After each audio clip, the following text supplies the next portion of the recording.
तो देखिए अब वो क्या कहेगा कि ये जो आयत है ना इसका क्षेत्रफल दे देगा आपको, ठीक है ना। क्षेत्रफल मान लेते हैं 770 दे देता है, ठीक है ना। और आपसे कहेगा सेमी स्क्वायर देता है, ठीक है।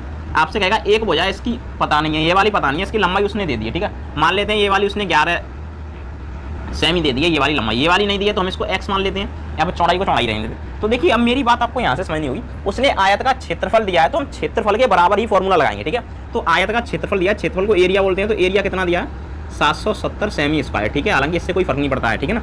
अच्छा अब देखिए यहाँ पे समझिए, अब एरिया का फॉर्मूला होता है लंबाई गुणे चौड़ाई, तो L इंटू में B लिख देता हूँ मैं, ठीक है ना।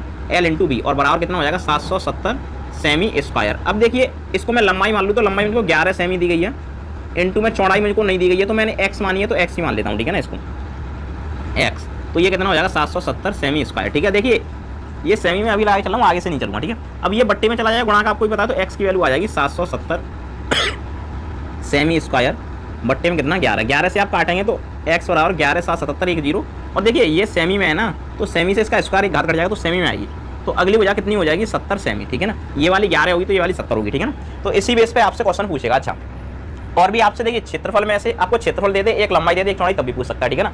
अच्छा दूसरी कंडीशन में क्या पूछ सकता है, वो आपसे इसका बिकड़ भी पूछ सकता है। क्या बिकड़ पूछ सकता है आपसे, बिकड़ मैंने बताया था ना, बिकड़ पूछ सकता है आपको, ठीक है ना। तो देखिए बिकड़ आप कैसे निकालेंगे, अगर इसी आयत का बिकड़ पूछे आपसे तो बिकड़ के लिए आप इसको ऐसे मिलाएंगे, ठीक है ना।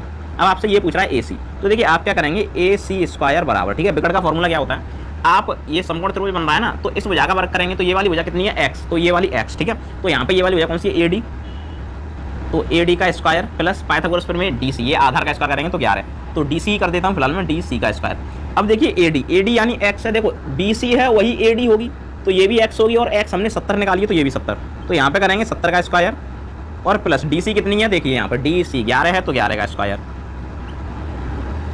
तो देखिए 70 का स्क्वायर 7 का 49 और 2 0 प्लस 11 का 121। अब ये कितना हो जाएगा 5121, 49 और 150 5121, ठीक है ना। ये हो जाएगा AC स्क्वायर, लेकिन ये तो नहीं रहेगा, तो AC और स्क्वायर हटाएंगे तो रूट लग जाएगा, तो AC बराबर ये रूट में आ जाएगा कितना 5121, ठीक है। अब इसकी जो भी वैल्यू हो उसका नहीं पता, लेकिन हाँ ये आपका निकल आएगा बिकड़ इस तरीके से, ठीक है।